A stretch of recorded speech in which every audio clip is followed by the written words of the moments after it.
Most of what I do now is everything's online, so online nutrition coaching. So most of the clients that I work with, I've never even met them in person before. So it's all over the nation, like even outside of the nation. So it's crazy. So anytime I actually get to come in and talk to people like face to face, it's always a good experience. So thanks for having me. Guys, I'm going to tell y'all, we'll kind of start off today. I'm going to tell y'all kind of just a little bit about me and my story and kind of how I got into the field.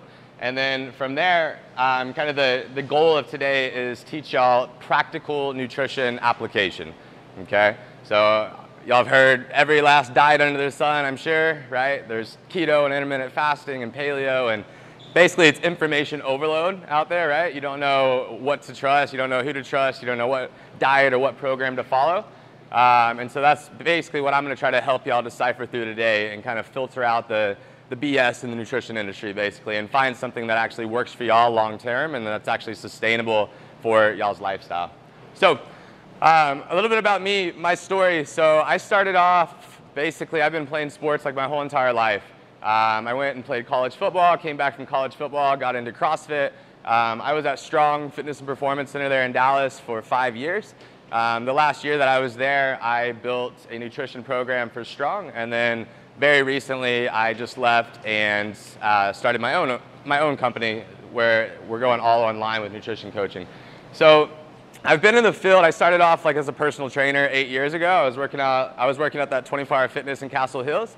I was there for 4 years. Loved doing personal training. I was basically all in 3 different fields at that time because I was studying the nutrition side of things, I was studying like the exercise, fitness, CrossFit side of things, and then I was also really into like the mobility and recovery. I thought I wanted to go to PT school. So during that time, basically I decided I was like, I can't like focus in all 3 of these areas, right? Like I need to kind of narrow it down to one. And so I decided I didn't want to do the PT route, I didn't want to do that route, and so I kind of stopped focusing on that. So I was still coaching CrossFit, I was coaching nutrition, and basically a year and a half ago or so, that's when I decided to just go all in nutrition. That was actually the time when I stopped competing in CrossFit. So I competed in CrossFit 3 years, went to regionals, and stopped that back in 2016 was my last year.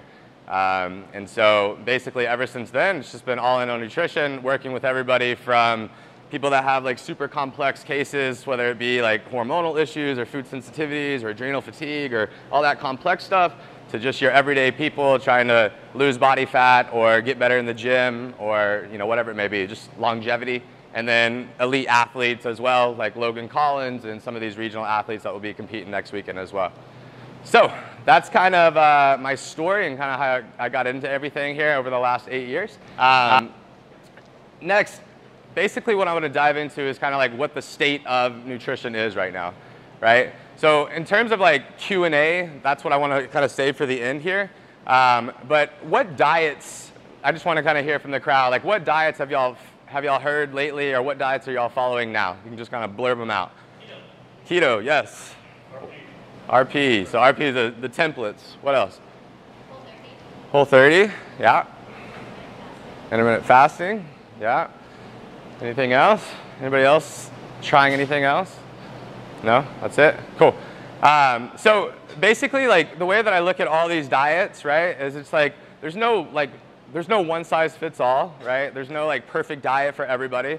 Like everybody is completely different and everybody has their own individual needs and everybody has their own lifestyle, right? And so really these diets or these templates or these, MyFitnessPal food trackers and all these things, they're just tools, right? And so we want to try to gain as many tools as we can into our tool belt, understand like who we are, what the individualization of that particular diet is, and make sure that we're applying it, so make sure we have the right application for our life, right? For instance, like if I'm talking to a whole bunch of CrossFitters right now, right? So when y'all come in here in CrossFit, we know that it's high intensity exercise, right? If you go into like metabolic pathways, we know that it's glycolytic in nature, mostly glycolytic, which means it's fueled by carbohydrates, okay? And so something like the keto diet, for instance, for most people in a CrossFit setting, like that would be an example of probably misapplication, right? Because when I take keto, which basically eliminates all the carbohydrates, like true keto, right? 5% of carbohydrates or less. So a lot of people think they're doing keto and they're really just doing low carb, because 5% carb intake, that means like you can't even have like a couple grapes, you know, like it's very, very small amount. So if I think about a CrossFit setting and I think to myself, okay, what's the #1 fuel source for CrossFit? Carbohydrates. So if somebody came to me and said, hey, I want to do the keto diet, and they're doing CrossFit 5 days a week, you can see how their energy levels are going to start to go down. They're going to start to have sleep issues, blah, blah, blah, blah, blah. Basically, it's kind of a rabbit hole that they get themselves into.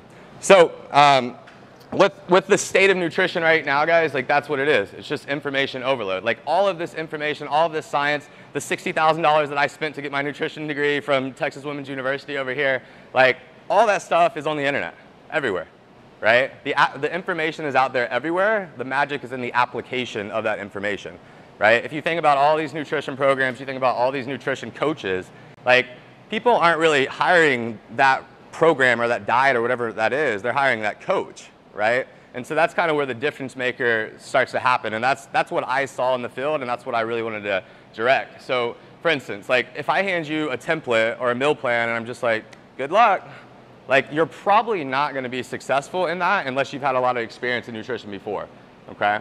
So this individualized approach to nutrition, this customized approach to nutrition kind of starts like this. And really all of y'all can do this on your own. Like you really wouldn't even have to work with a coach. I mean, obviously it makes the process easier, right? Because I'm able to educate people.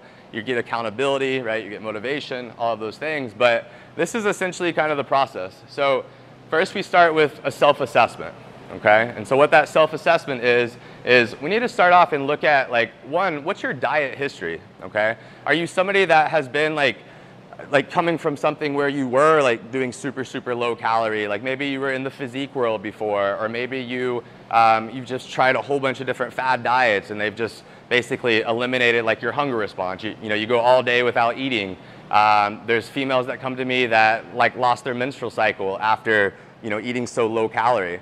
I hear crazy stories like that all the time. And so we have to look into your diet history, and assuming that there's no red flags, for instance, like assuming that you haven't had any of those issues, then we can kind of move forward. But if you do have any of these issues, we kind of need to address those first before we go into your aesthetic or performance goals, right?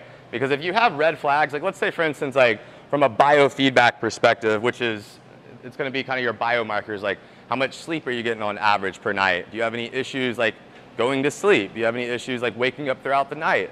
Yes, even waking up throughout the night to go to the bathroom, that's interrupting your sleep cycle. That is still bad. Like that's not supposed to happen. We look into digestive. How many bowel movements are you having a day, right? There's people that come to me and they're like, I have a bowel movement like once every 4 days. And I'm like, you know that's a problem, right? Right? And so we can do things from a nutrition, lifestyle, exercise standpoint to kind of get some of these things back to like green lights across the board when it comes to these biomarkers. And then that way we can kind of move forward. So I'll dig more into biofeedback here in a second as we roll through this. All right, so after we go into diet history, now it's like, okay, what is your goal?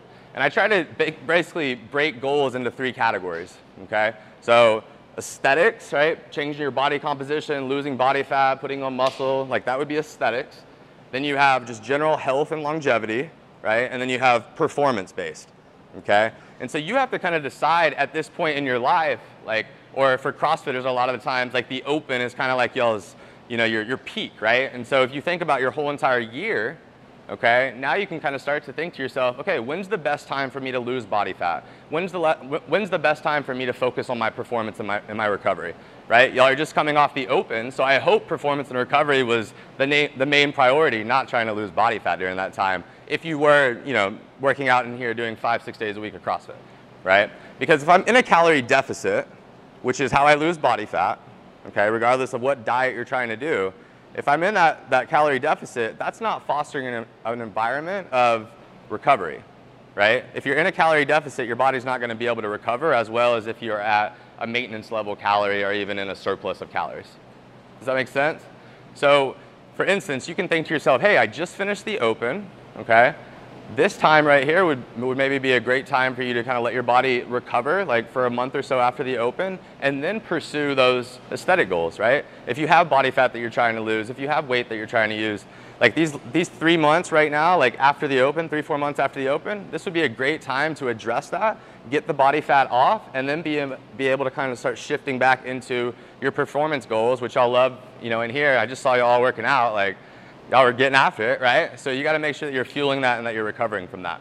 if you have any issues like digestive issues, problems with sleep, like feeling that you're just sore all the time and you can never recover, like all these types of things, like these should be eye-opening. Like these are red flags telling you that maybe you're not fueling yourself the right way to foster an environment of recovery, okay? And it's not just like CrossFit either. It's spin classes, it's Orange Theory, anything that's high intensity exercise, okay? Cool. Okay, so talking about your goals, looking into it and saying, hey, okay, like based on where my life's at right now, like are these goals feasible, right? I need to make sure that my actions are in line with the goals that I have, okay? So if your goal right now is losing body fat, okay, that's kind of like the commonality most of the time. And let's say, for instance, work right now is super crazy stressful. And let's say, for instance, right now you're only getting like 5 or 6 hours of sleep. And let's say you have all this stuff going on outside of the gym that you have to deal with. Like, maybe this isn't like the best time for you to, you know, keep hitting the 5 a.m. workouts and missing out on sleep, right? Like, if you feel like you're running your body into the ground, like, you probably are. And you probably need just to take a step back and try to think about the stressors that are in your life, and you need to address those things. Now, for some people, you don't, like, you manage stress well and you do well and you don't have any of these issues. And that's great, right? But just kind of identifying, making sure that, you know, your diet, from your diet history and your goals and the lifestyle that you're currently in, whatever that timeline is for you, making sure that kind of all of those things are in line to move yourself forward, okay? All right, so picking back up on the biofeedback, I tell people to start off with an assessment anytime they start on a new workout program or a new diet or whatever it may be, okay? And so in that assessment, I already mentioned the sleep, so I'd say on average, how many hours of sleep are you getting each night? Record that down, okay? If there's any of the issues of falling asleep or waking up throughout the night, note that. From there, going into just your general energy levels. So I'd write down, on average, do you wake up in the morning like ready to take on your day, or are you just dragging through the day? Do you have midday crashes? Do you feel good for your workouts? Like things like that, okay? So record that. From there, we'll look into basically just kind of like your digestive system and how many bowel movements you're having each day, and if you have any issues with digestive, okay? From there, we'll look into your stress. So do you have high stress the majority of the time, medium, low? From there, your hunger response. Do you wake up in the morning hungry? How many meals do you eat a day on average? Like, are you somebody that just goes all day long and doesn't eat, and then at the end of the day, you're just like ravenous, and then that's when you have issues? Or, I see this a lot too, people who undereat all week long, training really hard, and then they're so hungry that that's when they have the binge weekends, because basically they're just refueling themselves from underfueling themselves all week, okay? From there, so hunger response, the stressors, another thing, we have kids here, so I don't want to like mention it, but the SEX drive, if you've noticed that going down, that's another red flag. And then obviously from the female side with like the menstrual cycle and things like that. Cool. All right, so from there we look into, so after all that, now we're finally looking into your actual nutrition, right? So first we had to look into kind of all those lifestyle factors. Now we're looking into nutrition. And so we're basically going to take an assessment, okay? So what I tell people to do is just do a 7-day food log, okay? Don't try to change anything, like give yourself an honest assessment, okay? So log your food on MyFitnessPal for 7 days, okay? Also do a picture log assessment with that as well. And that way you can look into your food quality as well as your food quantity, because both of those two things really matter, okay? So once I do that, I have a 7-day average. So I'm going to say on average, out of these 7 days, I'm averaging this many number of calories, okay? I'm also going to look into my macronutrient percentages, so my fat, protein, and carbohydrates. And I'm going to say on average, out of those 7 days, I'm averaging, you know, whatever your carbohydrate percentage is, protein percentage, fat percentage, okay? Now, based on your goals, now you're like, okay, on average, here's where my nutrition intake's at. I want to gain weight, or I want to stay the same, or I want to lose weight. Now you can start to look into some multipliers, okay? Now, calculations, again, all these are on the internet. You can find any of these anywhere. They're not end-all be-all, okay? It's just a starting point. You got to use biofeedback to assess if what you're doing is working so you can make adjustments, okay? But typically, what we say is for, if your goal is fat loss, typically we're looking for your body weight, okay, times 10 to 12. That should put you in a place of fat loss. Now here's what I'll say. A lot of the times, your goal is fat loss and your calorie intake is already there. And so you're in a calorie deficit. And you're thinking to yourself, you're like, wait, he told me if I'm in a calorie deficit, I'm supposed to be losing body fat, but yet you're gaining body fat or you're gaining weight. So that's when science doesn't work, right? That's when sometimes you got to look into other things, like maybe it's hormones, maybe it's food sensitivity, whatever it may be. That's kind of for later. But so once I do that, I have my average current intake. I look into the calculations. So if the fat loss was the goal, body weight times 10 to 12. If it's maintenance, okay, we're looking for like body weight times 13 to 15. And remember, we're talking about calories here. And then when you look into basically trying to put on weight or gain weight, you're looking from anywhere like 15 plus. So body weight times 15 plus, okay? Now, if you do these calculations right now and you think about like where your intake's at, like they might be way off. It might be way lower or way higher, or it might be right where you're at. Again, it's not to say that this is like the exact calculation you should use, but this could give you a starting point, and you should be able to work into a direction that meets your goals, whether that's bringing yourself into the calorie deficit to create fat loss, or maintenance level for if you're happy where you're at, or if you're trying to put on more muscle or fuel performance, probably going to be in a little bit of a surplus calorie there. Cool. Okay, so from there, now we know, okay, we know where our starting body weight's at, right? You can take initial body composition pictures, you can do body fat percentage, but starting metrics of those plus biofeedback plus food intake, okay? That's what's kind of required to start a program, okay? If you don't know any of that stuff, like, trust me, I don't like MyFitnessPal or food logging or any of that. Like, it's hard to comply with, like, I get it. What helps clients most is they'll just take pictures throughout the day. At the end of their day, they'll look back at the pictures and then they'll use that to remind themselves to log it in. So that typically helps people. But just remember, guys, it's just a tool and we're using it for assessment. There's some people that love logging their food and they do that every single day. I had a lady came to me one time, she had been logging her food on MyFitnessPal for 963 days. You know what the first thing I told her was? Don't ever log your food on MyFitnessPal again. You're done. You got it, girl. Like, that's it. So it's not going to be something you do forever, but it is a tool that you can use and you can always kind of look back on, because quantity matters. It really does. Like, you can eat the best quality food in the whole entire world. You're probably not going to eat too much of it, but you could. And if you do, quantity still matters, right? If you're in that calorie surplus, you gain weight. If you're in a calorie deficit, you lose weight. Like, that's typically how it works the majority of the time. Sometimes there are some off situations there. But what I would do, guys, is just start with your worst habit, right? Everybody in this age, we want to, it's the all-in mentality, right? It's like, all right, New Year's, all right, summer, like, I'm doing this, I'm doing this, I'm doing this, I'm doing this, I'm doing this. And then 30 days later, you're like, yeah, I got busy, like, life happened, blah, blah, blah, right? It happens all the time. So I tell people, I'm like, look, like, if you have the discipline, like, for athletes that I work with, like, yeah, they have the discipline, like, they're logging, like, they're very, very specific, right? But for most of us, for general population, like, you don't have to be that strict. You don't need to walk around with your Tupperware. You don't need to walk around with a scale. You don't. Like, unless you're trying to go stand on a stage, like, for a physique competition, like, it's just really not required. So start with your worst habit, right? Out of everything that I just talked about here, I would argue that if you're not getting 7 hours of sleep each night on average, like, uninterrupted, you should start there. And for most people, they're like, well, whatever reason it is, and I get it, it's hard, but even if you can prioritize, like, get into bed, like, quit watching Netflix, get into bed 30 minutes earlier, like, if you can do that 7 days in a row, and then 14 days in a row, and then 30 days in a row, like, I promise you, you will start noticing a difference. There's research out there that shows for males that them adding 2 hours of sleep per night is the same thing as them going to get on hormone replacement therapy, testosterone replacement therapy. How crazy is that? Crazy.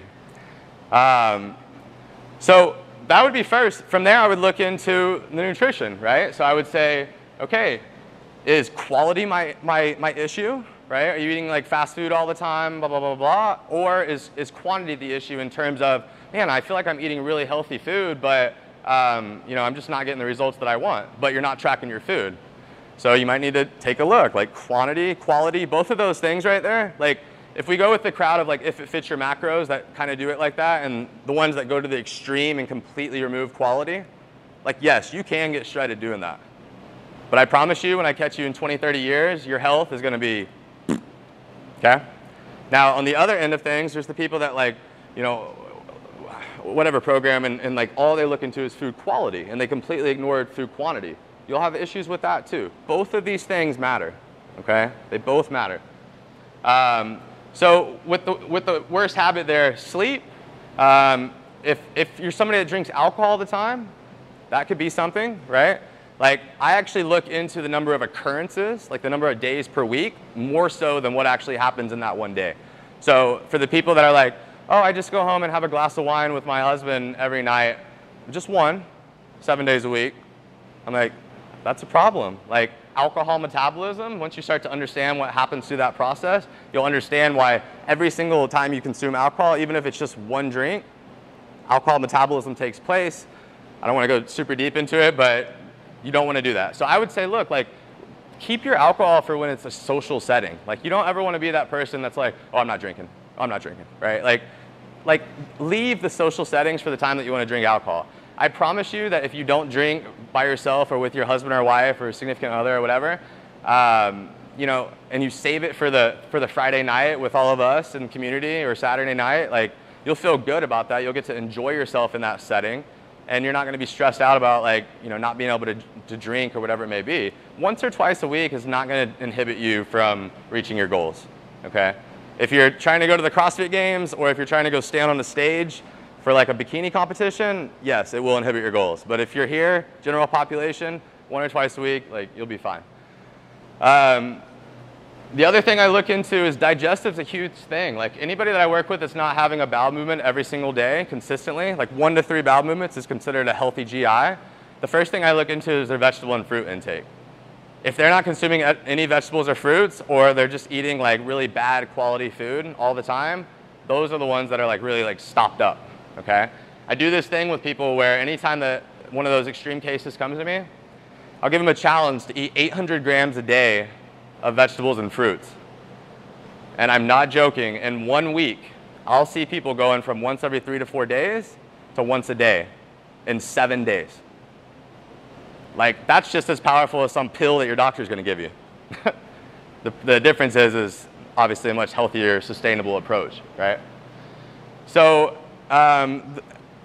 and then the last piece after the nutrition is looking into just your exercise, okay? We live in a world of like more, right?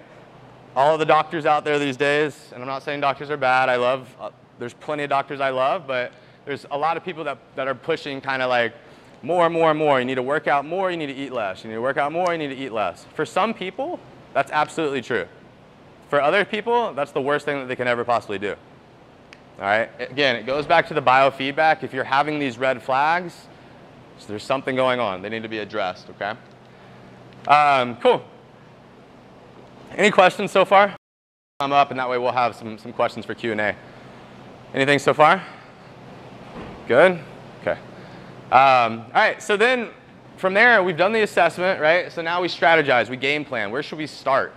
Okay, that's one of the biggest questions I hear. I don't even know where to start, okay?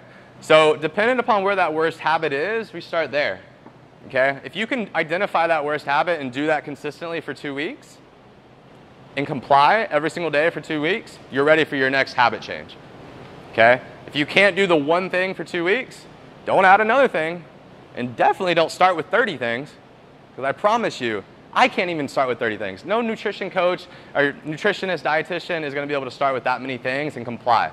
I promise you. And if they say that they do, they're either crazy or lying to you. All right? I love Mexican food and margaritas and tequila shots and Chinese food and all that stuff just as much as y'all do. It's just about finding balance, right? Like, balance is what it's all about.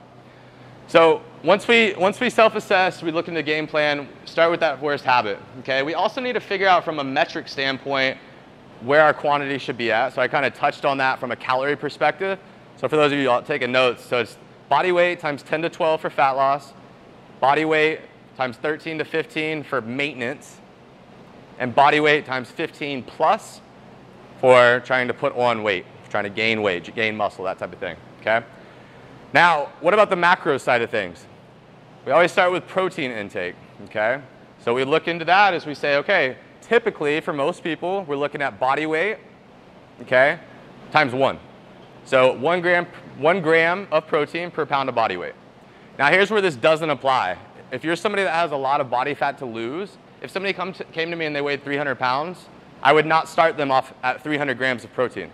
I would start them off at their muscle mass, right? So if you get DexaFit, you can get muscle mass and fat mass.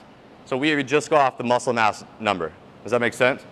Cool. So that's protein. It's easy. And there's a 0.8 to 1.6 scale. Like, you just got to, that's just the starting point. Again, none of these numbers are set in stone. From there, we go into fat intake, okay? So typically for fat intake, we're looking for somewhere between 30 to 40% of your total intake for the day, okay? Healthy fats, okay? And then from there, whatever is left, okay, that's going to be your carbohydrate intake, okay? And the carbohydrate intake is basically what you should look at as your fuel source, okay? If you don't put carbohydrates into your gas tank, right? If you don't put carbohydrates into your body, just like you don't put gas in your gas tank, you're not going to be able to go anywhere. That's like, if you don't eat carbs before you come in here and do what y'all just did, that's like me telling you, you have to go drive to Austin, but you're not allowed to fill up with gas. You're not going to get really far, right? Like the dizziness, the feeling like you're going to die, like that feeling, like if you start fueling yourself better, you're going to be able to perform better in here. You're going to be able to move more efficiently. You're going to burn body fat better. You're going to increase in your performance. You're going to feel better, right? All these good things come out of that. So that's the quantity side. We need to know kind of where we should be at for calories, protein, fats, and carbohydrates, right? We also need to look into, everyone talks about macros. What about micros? What about our vitamins and minerals? This is where food quality starts to come into play, okay? So when we're talking food quality, I don't really get caught up in like the whole organic versus non-organic argument. I think what's more important, honestly, is where you source your food from, okay? So I always tell people, try to source your food from a natural grocer, okay? There's Whole Foods, there's Trader Joe's, there's Sprouts, there's natural grocers. Even Costco is really starting to step up their game. Like, you can get a lot of really good quality food from there. But that's typically where I go to. Like, you know, and there's in some situations, like I understand there's a financial thing, and sometimes people need to go to different grocery stores, and that's perfectly fine. I'm not saying you can't get healthy food from other grocery stores, but I will make the argument that if you go buy frozen chicken from Walmart and you put it right here, and you go buy fresh chicken from Whole Foods, okay, look at them, take a side-by-side comparison, then cook them, taste the side-by-side comparison, and tell me that they're the same thing. I promise you they're not, okay? So I can go into the organic, non-organic conversation and dive real deep if y'all want, but it's just not even worth it. I could literally, like, take a farm, I could put a line right here, okay? I could put organic here, I could put non-organic here, and if you're telling me that there's not gonna be any wind blowing, right, some of these pesticides over, if you're telling me that the soil is really separated, like, don't pay more money than you have to. If you can afford organic for the rest of your life, do it, okay? If you can't, then just start thinking about where you're sourcing your foods from. As soon as Amazon acquired Whole Foods, their chicken, their ground beef, their salmon, their ground turkey, they cut all those prices in half. It used to be like $9.99 a pound for those things. They're $4.99 a pound now, okay? So healthy food is definitely, it's definitely coming into play. Hydration will be the next piece. Oh, also another thing on quality. So really when it comes to that, guys, like if you get stuck and you're like, I hear people all the time, they're like, God, I'm just so sick of eating chicken. And I'm like, me too, like don't eat it. Cool? Like, did you know there's actually good quality meats other than just chicken? Yeah. Like, I want you to have as much variety as possible because again, going back to the micro conversation, vitamins and minerals, right? Those are micronutrients. We want to try to have literally as many different meats and fishes into our diet, as many different vegetables, as many different fruits, as many different healthy fats, so on and so forth, right? The more variety, the more colors, we're making sure that we're hitting all of these micro categories, okay? Hydration's the next piece. Coming up on summer now, so this is going to be ramped up even more. Typically, half of your body weight in fluid ounces is good for the majority of the population, okay? I would say if you're looking into that and you're working out a lot, especially in Texas in the summer months, you're going to increase that even more. But half of your body weight in fluid ounces, that should be a minimum, okay? Cool. And then from there, pre and post workout nutrition, that's always a subject most people want to talk about. So for instance, like the workout, what time was y'all's workout this morning here? What time did it start? 9:30. So typically I would say, like, if you're doing like whole foods, okay, try to consume for pre-post workout, okay, try to consume carbohydrates and protein somewhere between 2 to 3 hours before your workout, and carbs and protein 2 to 3 hours after your workout, okay? When I say carbs, okay, this is where some people get kind of switched up because they think to themselves, fruit, and yes, fruit is carbohydrates, okay, but fruit, the sugar, the carbohydrate in fruit is fructose, okay? Rice, potatoes, vegetables, all that, that's glucose with a G, okay? When you start thinking about metabolism, okay, and you start thinking about CrossFit, the type of training that y'all are doing, okay, when we're talking about fueling the muscles, we need glucose, okay? That's what's going to the muscle. Fructose alternatively goes to the liver, okay? So let's say, for instance, I love BMF over here. I have like tons of friends that are coaches over there, and they're like, it's an awesome environment, but like, you know how they give you like the shake after? Well, most people will think, yeah, I hear it all the time. I got all my carbohydrates from that shake. It's a fruit smoothie, right? And I'm like, all that fruit went to your liver, okay? We still need those glucose carbohydrates, right, to replenish muscle glycogen from these workouts. So that's something to think about. But in plain, simple terms, just think to yourself, 2 to 3 hours before my workout, carbs and protein. Within 2 to 3 hours after my workout, carbs and protein, okay? Now the question comes up, people are like, well, what about if I work out early morning, like 5 a.m., 6 a.m.? Yeah, you got to get up 2 to 3 hours before that. 2 a.m., baby, get up. Just kidding. The dinner the night before now acts as your pre-workout meal, okay? Food has to be digested and absorbed and then metabolized before it can be used as fuel, right? So think to yourself, if you're working out 5 a.m., 6 a.m., treat dinner the night before as your pre-workout meal. So again, carbs and protein, right? Wake up in the morning. You could come into that workout fasted, okay? Hit the workout. Once you get done, have your post-workout meal, okay? I promise you that the protein bar, the banana, the apple that you're eating as you're walking into the gym, you know what's happening to that? Again, it has to be digested and absorbed and metabolized. So I promise you it takes way longer than 30 minutes to digest and absorb and metabolize food. So you know what's happening with that protein bar? It's just sitting right here in your stomach for your high intensity workout. Right? That's something that makes people feel like they're going to throw up, like they're bloated. You should walk into your workout feeling just a little bit hungry. Not starving, but a little bit hungry. Okay? Cool. So that's pre and post. As far as supplementation with that,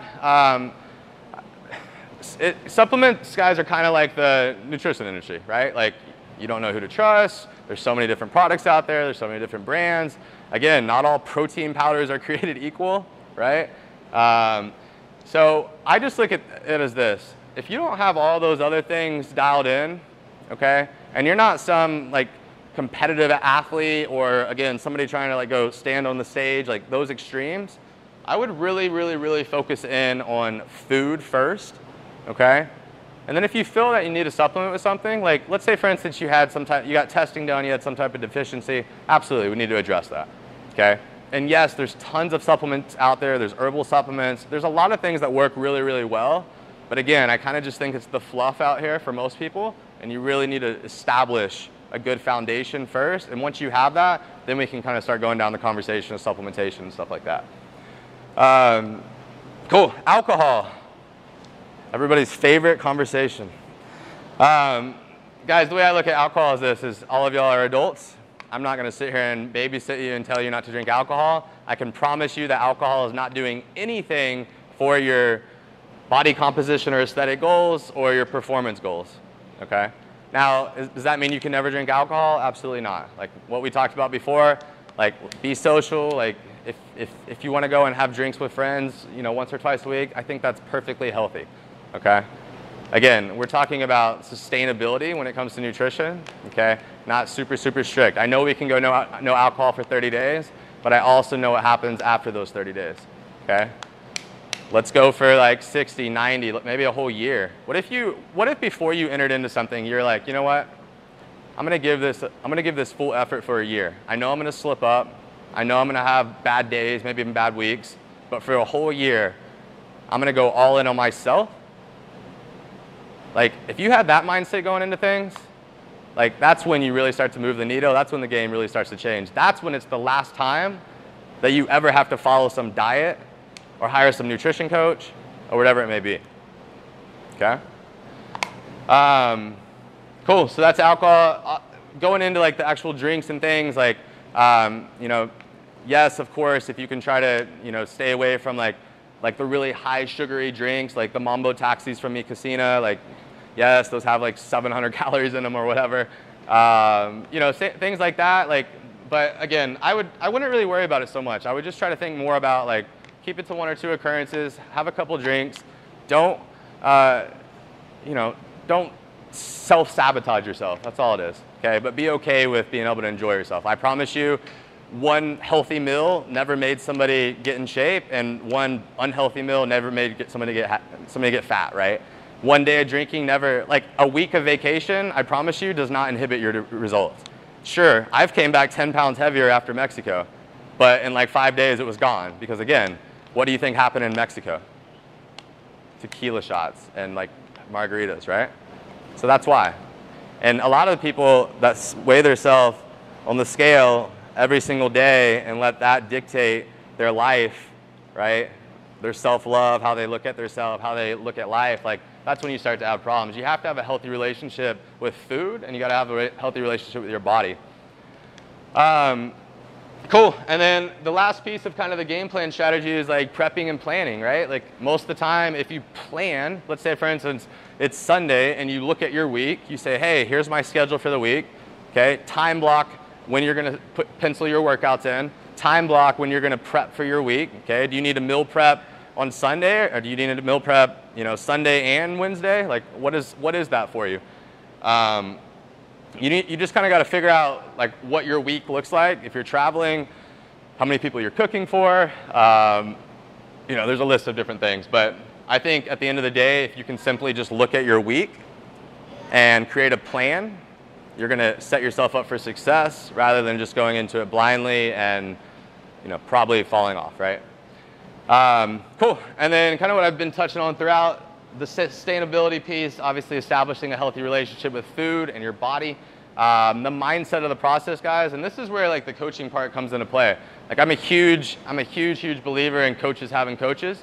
I have my own coach, not in a nutrition aspect, but actually in a business aspect, and you know I pay him a ridiculous amount of money, but like it's worth it. And you know, it's a journey, like whether it's a business journey or whether it's your own health journey or whatever it is, like you need a coach, you need somebody that's going to hold you accountable, one, but more importantly, somebody that's just going to actually like be on your team and actually care and actually like, you know, with us, like you have access to us through text message 24/7, except for when we're sleeping. So all those little questions that come up, you're able to text and get a same day reply, right? It's not like let me send an email in, get a response back a week later, and by that time you already forgot your question, right? It's not, hey, here's a meal plan or here's a template, good luck.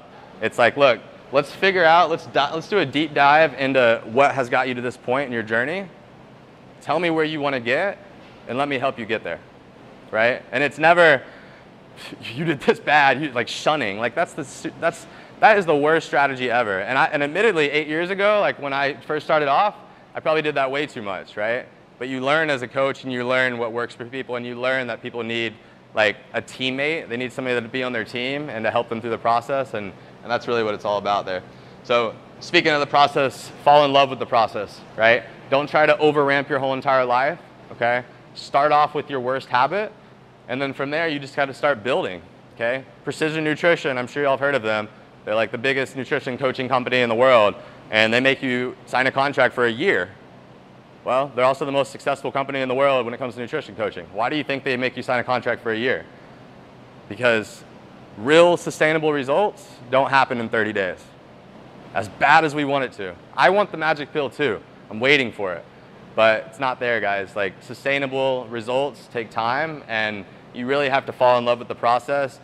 You know, I can find the turning point in a client every single time. As soon as they get the mentality of playing the long game, like that's when the switch flips. Okay? It's no more of like, man, this isn't working for me. I promise you for about 10 minutes, we would all probably argue with each other. And then after that, we would come down to the fundamental understanding that two things matter: food quality and food quantity. Okay? It doesn't matter what diet you want to do. You need to make sure that the diet fits your lifestyle. Okay? You need to make sure that it's the right application. But outside of that, like, I work with vegetarians, vegans, keto, blah, blah, blah, blah, blah, everybody under the sun. I will educate you on anything, because that's my job as a coach, right? Education drives compliance, and that's why it's such a big piece. So let's dive into some Q&A, the fun part. You can actually answer your questions rather than me just talking. Somebody's got to not be super awkward. What's up? So I like to meal prep on the weekends, but like days out of the week. Okay. But the only thing that I find pretty last is like protein and grains.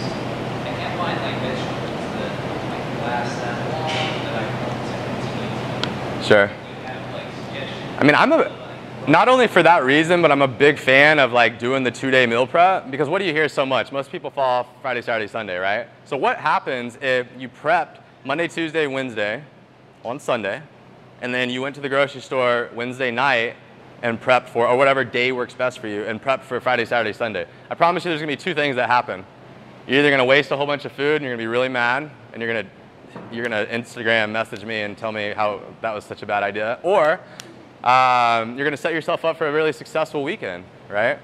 So going back to your point, yeah, like if you cook meat or fish on Sunday, like it's going to start getting bad, and you know, somewhere around the end of the, like middle to end of the week. With vegetables, like I try to just do all those fresh. Actually, at Whole Foods, they have these bags. They're like $2.50, okay? Broccoli, cauliflower, snap peas, all these bags. You poke a whole bunch of holes in them. You put it in the microwave for 90 seconds. And you have very good tasting steamed vegetables. Like, admittedly, I use that probably a lot because again, like, what's so important to all of us? Like time, right? I don't have time to do this. So that's what I would say. I do a midday prep. I mean, I could try to give you some recommendations. There's some storing options and things like that. But like, at the end of the day, I think food that was prepped on Sunday is probably going to taste bad by Friday, Saturday, Sunday. Yeah. Cool. Good question. What else? About sugar intake? I think that sugar intake is something that's misunderstood sometimes. Like, you know, I'll hear all the time when people are like, yeah, I'm doing no sugar for 30 days, and they cut out like all carbohydrates, vegetables, fruits, the rices, all those things. And I think that's where misapplication happens. Do I think the sugars of the world of like your cakes and cookies and ice creams and all that, like, yeah, you want to limit that for sure. I think we all know that, right? But I think looking into like specifically with sugars, where I'll find athletes having more sugar technically in their diet is going to be from a supplementation standpoint at a more like athletic level, right? Because your carbohydrate source, like the dextrose powder, for instance, like a pre or post workout, that's sugar, right? So, but yeah, I mean, I think in general, like if you're eating really good quality whole foods and every once in a while you're enjoying yourself, like you shouldn't really have to worry about sugar. Although it is in a lot of things, right? So the more you go into boxed things and frozen things and processed things and, you know, all these different areas there, the more the sugar intake's going to start to climb up. But again, you can always, you know, if you're like, man, I wonder where my sugar intake's at. I don't know, log your food for 7 days. Let's see where the sugar intake is on average. You can track all these things, and MyFitnessPal is not 100% accurate, like not even close.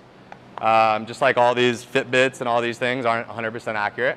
But again, it's a tool that you can use. It's going to be more accurate than, you know, if we're just guessing, right? So, good question. What else?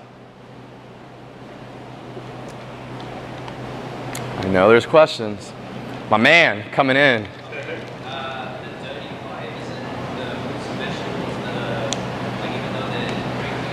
Yeah, the dirty five. Yeah, they change that list all the time, actually. So with any foods, not just vegetables and fruits, what I would look into is food sensitivities and intolerances are a very real thing. My wife actually, if y'all look at my Instagram, she was just doing the Everly Well food sensitivity test yesterday. She's been experiencing tons of, we actually just ramped her off birth control, like she's experiencing all this like acne and things like that, bloatedness, so we wanted to look into, you know, perhaps do you have a food sensitivity? I've had a client that I work with that was on like a very extreme level. Literally, she was experiencing peptic ulcers, bringing her to the ground. We had to link up with a digestive specialist. Turned out, long story short, that she had a food sensitivity to garlic. She was consuming garlic almost every day. Chipotle, Zoe's Kitchen, garlic all through there.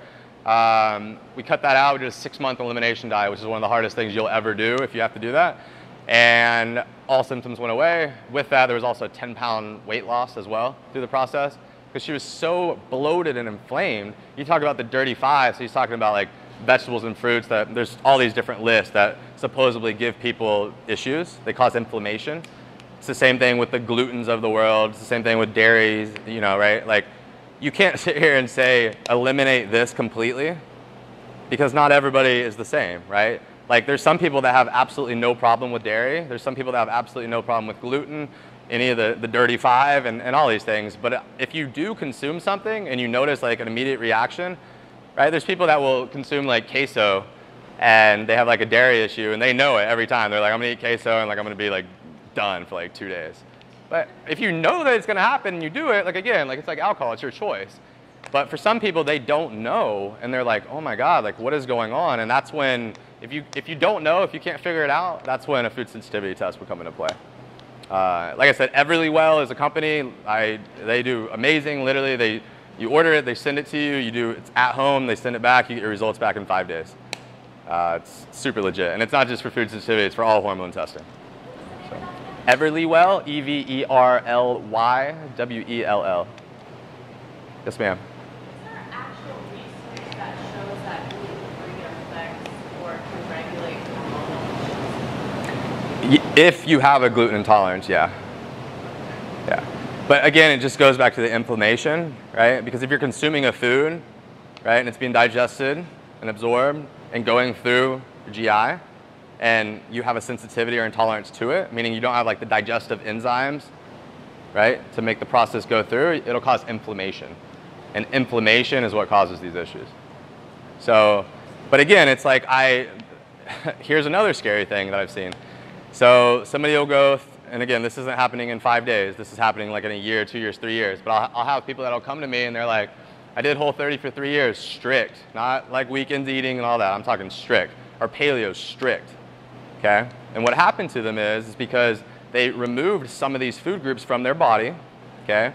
Their digestive enzymes now down-regulated. They can't digest and absorb the food like they used to be able to. And now they think they actually have some type of intolerance or food sensitivity, but they actually did that to themselves. And sometimes you can recover from it. Sometimes you now have to keep it out of your diet forever. Same thing with keto. I don't want to keep touching on keto. Again, if you have epilepsy, keto is the best diet you could possibly do. Okay? There's very specific applications. The ketogenic diet was made for patients with epilepsy. Okay? That's where the research is at. Okay?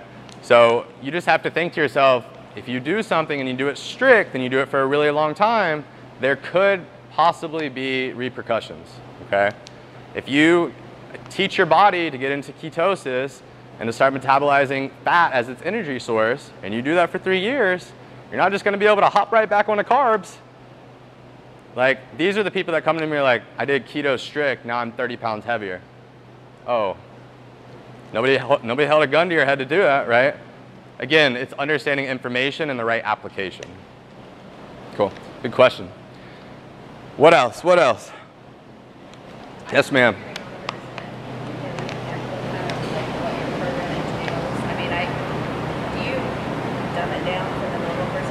Yeah. At 7:30, you need to eat 2 eggs and an apple. At 10:30, you need to eat a snack. I mean, ideally, I would have somebody that could shop and go in and do everything for me, but yeah, it's not really practical. Yeah. So what sort of breakdown? Yeah, so, you know, again, if my client wanted me to create a meal plan for them, I would do it. Like, I'm gonna help you in whatever way I can. But I promise you, if I create a 7-day meal plan for you, you'll probably be compliant with it for 30 days, if that. And then you're going to be like, well, I'm sick of eating this, and this. Oh, I don't know what to do now. So the approach is like this.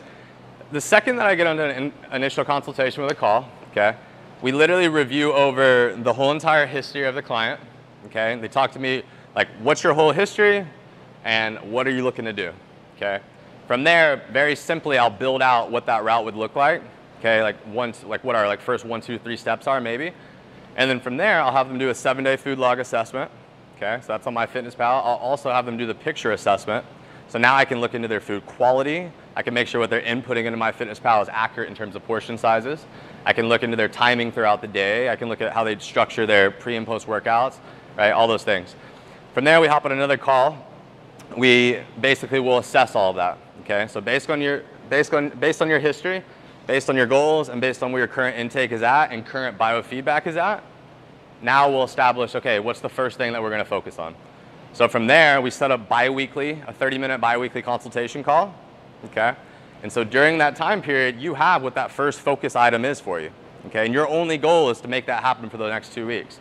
During that time, you have access to me through text message, so all those, there's lots of education. It's not just like, hey, here's a call and then talk to you in 2 weeks. It's like, no, like all the questions that are coming up over those 2 weeks, we're addressing, we're answering, and we're really starting to create the foundation of education for you. And not just that, but a foundation that actually works for your lifestyle long term.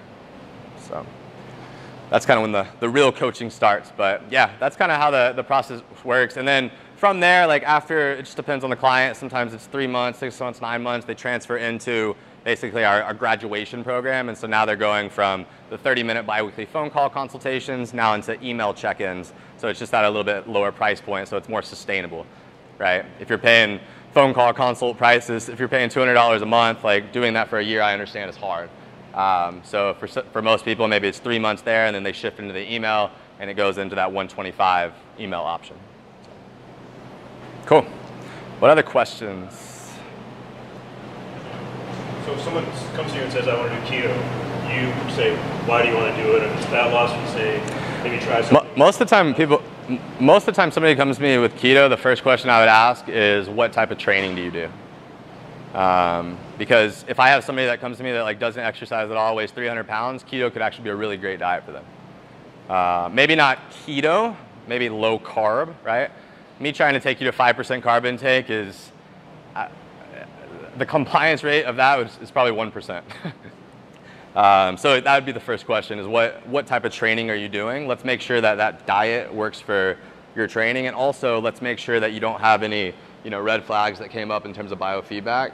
Because for instance, like if I had somebody that was experiencing sleep issues, they're probably having some type of like cortisol dysregulation issues going on. That's the people that are having, you lay in bed, you're just tossing and turning, you can't fall asleep, you're waking up throughout the night.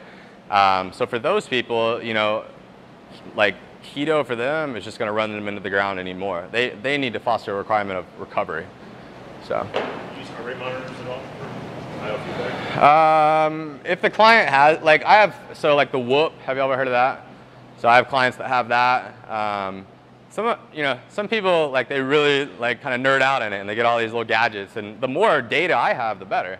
But for most people, we're doing biweekly weigh-ins, monthly body composition pictures, and doing the biofeedback check-ins and looking into that assessment every single week. And then from there, if like the people like to log their food and do all that, like great. Again, just makes my life even easier. But eventually I'm gonna get you off of that because as we all know, logging your food on MyFitnessPal for the rest of your life is not sustainable. Well, I guess for that one lady that did 960 days, she probably could have done it, but cool. What else? Anything else?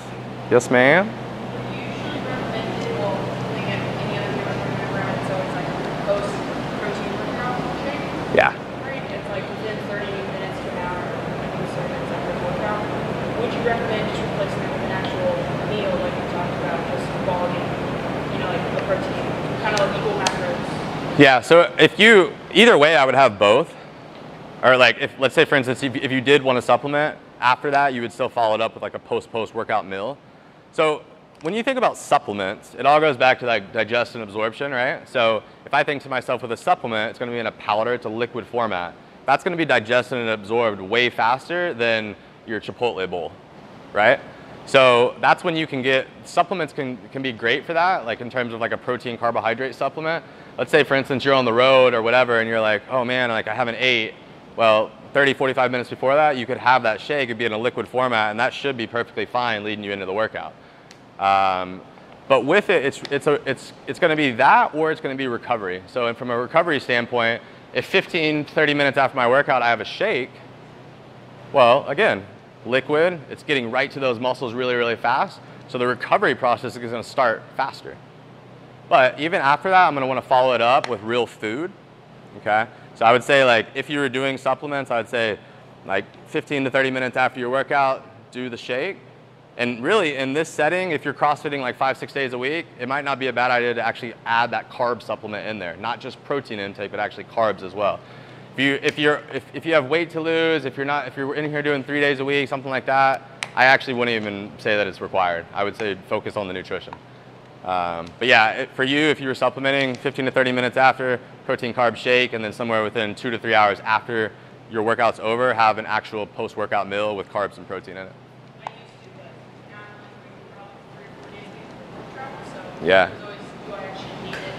If I'm gonna go home and eat. Yeah, that's typically the question. I mean, if somebody came to me and like, even if they were like general pop and they were like, you know, like, gosh, like I'm just so sore all the time, like it might be a good idea. Well, it's probably because they're not sleeping enough and they're not eating enough, but if they are, then we can look into supplementation. If not, then I think it just more so depends on how much you're actually working out. I mean, even like for me now, like I typically just eat real food. But when I competed in CrossFit, I was supplementing all the time. But I was also training 3 to 5 hours a day. Like, it's different, right? So, like Logan Collins and all those other athletes I work with, if they tried to not supplement, they would not make it to regionals or the games. No athlete at that level can make it to the games without supplementation. It's impossible. And the reason being is because their intake levels are so high.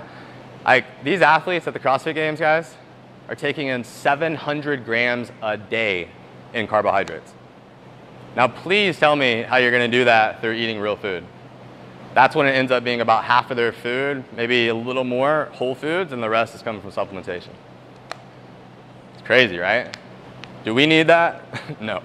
You're not working out 5 hours, 6 hours, 7 hours a day, right? So, cool. What else? Any other questions? I know y'all have busy weekends, I'm sure. Anything else at all? Good to go? Awesome. Well, guys, thank you so much. I really appreciate it. Thanks for listening. Guys, I'm on social media all the time. Instagram's Justin Murphy Nutrition. Facebook is Justin Murphy. I have a nutrition group that's free. It's called Justin Murphy Nutrition. Stop.